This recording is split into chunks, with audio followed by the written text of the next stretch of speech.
Welcome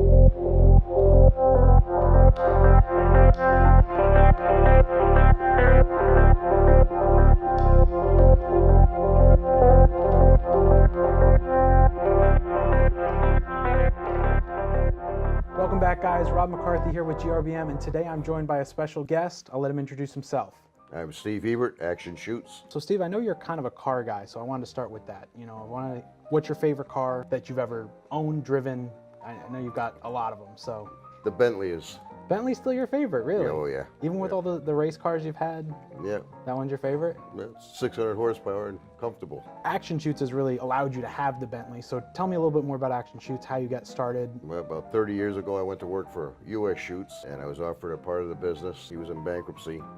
Once he got out of bankruptcy, I was to get a part of the business and become part owner. Got him out of bankruptcy, and he laid me off. And it was very easy to step in and start my own company. Is that why you went with Chutes in the name, to kind of stay similar to that, but a little bit different? Well, originally that was the only product. Gotcha. And now you guys don't just do the Chutes, you do mainly the fireplaces, right? About 50-50 fireplaces, custom fireplaces, Chutes, boiler flues, anything round and long. You guys work mainly in the city. Tell me about that. What's that like? Because you guys are upstate. 99% of our business is in New York City. Mm-hmm. We only do high rises, so there aren't many high rises outside of New York City. Any place else that I've worked is very boring compared to New York City because it's always something different, always a bit of a show. So you've actually had some of your projects that you built that are now, being torn down and new stuff. Have you gotten to come back in and do the new? Yeah. That's cool. Full circle. Yep.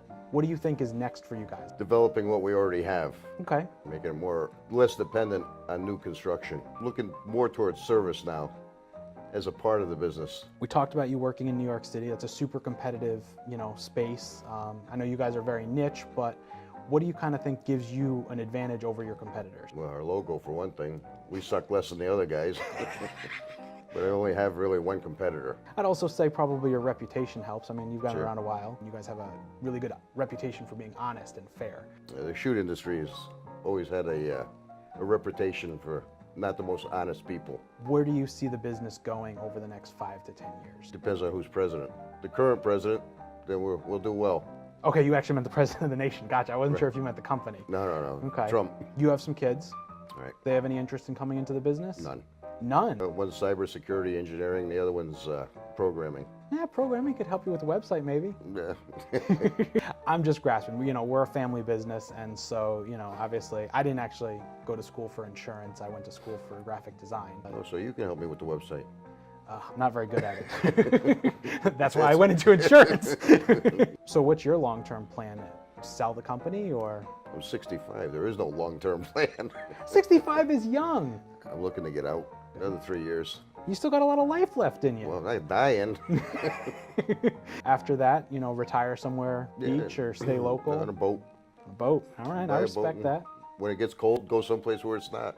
Is there much of like a resale value to the business? Yeah, I've had some offers. Okay. Well, yeah, once again, you've got a good reputation, so it doesn't surprise me that, if you put some feelers out that you'd get some response back. Did not expect you to say 3 years. What, do you think, longer? Yeah, you just seem like you really like what you do, I hate it.